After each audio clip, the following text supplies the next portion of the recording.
How to add Cash App to Apple Pay. Hello guys, this is Atticus and welcome back to another tutorial video. In today's video, I'll teach you guys how you can add Cash App to your Apple Wallet or Apple Pay. So let's get started. First things first, open up your Cash App. After you open your Cash App, you will see the cards option right here. Tap on this option. And after you tap on it, you'll get redirected to Cash Card section right here. Now you will see add a card to Apple Pay option right there. You'll need to tap on it. After you tap on it, you will see that you will need to type in your name and card number.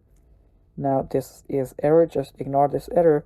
Now just type in your name and card number, and after you do so, what will happen is it will take some time to add your card.